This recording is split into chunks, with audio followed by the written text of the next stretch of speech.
ஜின்களுடைய இரவு பத்தி நம்ம பார்க்க போறோங்க. ரசூல் ஸல்லல்லாஹு அலைஹி வஸல்லம் அவங்களுக்கு எத்தி வைத்த ஜாவா அதையும் பார்க்க போறோம். சூரத்து ரஹ்மானை அவங்களுக்கு ஓதி காட்டுனாங்க. இதுபோல நெறைய சம்பவங்கள் நடந்தது. இதுக்கு பேர் லைலத்துல் ஜின் என்று சொல்லுவாங்க. ஜின்கள் வந்து நபி அவர்களை வந்து தங்களுடைய இருப்பிடத்துக்கு அழைத்தபோது, தங்களுடைய வாழக்கூடிய அந்த இருப்பிடத்துக்கு அழைத்தபோது, நபி அவர்கள் அ ஒரு முறை வந்து தாயிஃப் நகருக்கு வந்து மக்களை இஸ்லாத்துக்கு அழைக்க செஞ்சாங்க. தாவா செய்யத்துக்கு. அ நபிகளார் அவர்களுக்கு தாவா செஞ்சாங்க. ஆனா, அவங்களுடைய கதவுங்கள அவங்க மூடிக்கொண்டாங்க. நபிகளார நிராகரித்தாங்க. ஸெய்த் பின் ஹாரிஸா ரதியல்லாஹு அன்ஹு அவங்களுடைய தோழர். இருவரும் தங்கள் தலைவரிடம் சென்றனர். அவரும் அவங்களை நிராகரித்தாரு. அவர் தனது அடிமைகள் மற்றும் சிறுவர்களை அவர்களை விரட்டும்படி கேட்டுக்கொண்டாங்க. சின்ன பசங்க கூட கல் எறிந்தாங்க.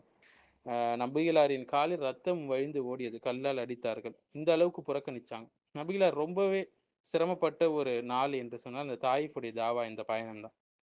அவங்க வந்து நகரத்தை விட்டு வெளியேற, அவங்க மீது கற்களை எறிந்தாங்க. சிறு சிறு பிள்ளைங்களும். 2 பேரும் ரொம்பவே காயமடைஞ்சாங்க. நமது நபி அவங்களுடைய காலணிகள்ல ரத்தம் அதிகமாக கசிந்து ஓடியது. நபி அவர்களுக்கு மயக்கமே ஏற்பட்டு விட்டதுன்னா பாருங்க.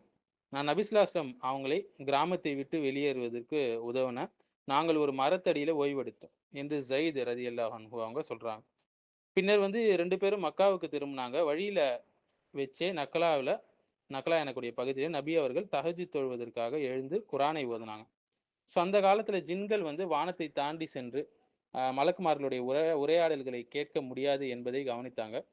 மாறாக அவங்க கற்களால் துரத்தப்பட்டாங்க. அப்படி ஒட்டு கேட்க போம்போது. அவங்களுடைய தலைவர் வந்து காரணத்தை கண்டுபிடிக்கும்படி அ அனுப்பிச்சு வைக்கும்போது, அவங்க சுற்றி திரிந்தாங்க. நசீபைன் என்ற பள்ளத்தாக்கு இருந்தது. அது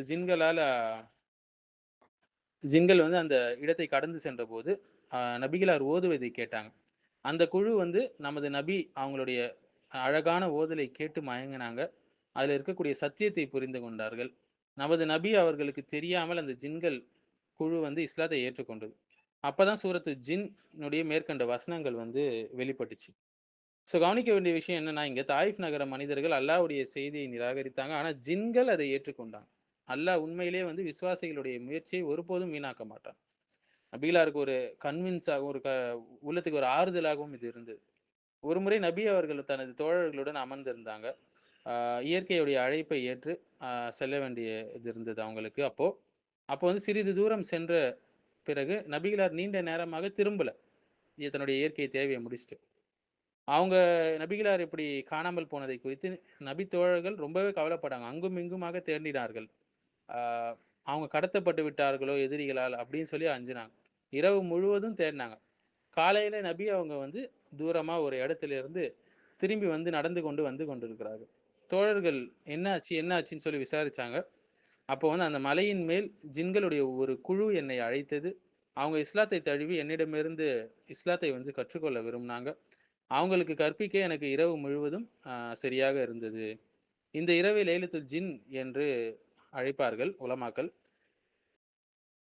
பின்னர் சஹாபாக்கள் அவங்களோடு சேர்ந்து அந்த இடத்துக்கு சென்று பார்த்தாங்க. அங்க எரிந்த குச்சிகளையும், சாம்பல்களையும் பார்த்தாங்க.